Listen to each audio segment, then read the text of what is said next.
पाकिस्तान तहरीक इंसाफ के कारकुन, चाहे वो पाकिस्तान के अंदर हो चाहे देश विदेश में हो, सारी कोशिश कर रहे हैं, मीडिया को साथ ले रहे हैं, इनके यूट्यूबर हैं, अलग अलग लोग हैं, और सब लोग कोशिश कर रहे हैं कि इमरान खान किसी तरीके से जेल से निकल जाए।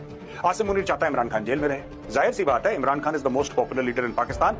कल इमरान खान चला गया, इमरान खान ने सिर्फ बोला ना कि ये बिजली का खंबा है। मैं आपको सही बात बता रहा हूं, पाकिस्तान का ये फैक्ट है। और अगर मैं गलत बोल रहा हूं, कोई पाकिस्तानी लिखे कमेंट्स में, इमरान खान बोलते ये बिजली का खंबा है, मेरी तरफ से इसको वोट दे देना, मैं घर पे बैठा हूं बनीकाला पे, वो बिजली का खंबा प्रधानमंत्री बन जाएगा पाकिस्तान का। This is the level of popularity of Imran Khan. अवाम है इस वक्त पाकिस्तान की, इनको क्या पता कि मशहूर या पॉपुलैरिटी जो है अवाम में क्या माने रखती है, उससे अंदरूनी ममालिक यानी अपने मुल्क के अंदर या बैरूनी ममालिक फ़ॉरेन मुल्कों पर क्या असरात होते हैं, जिसको अवाम एक्सेप्ट कर कर लेके आई होती है अवानों में।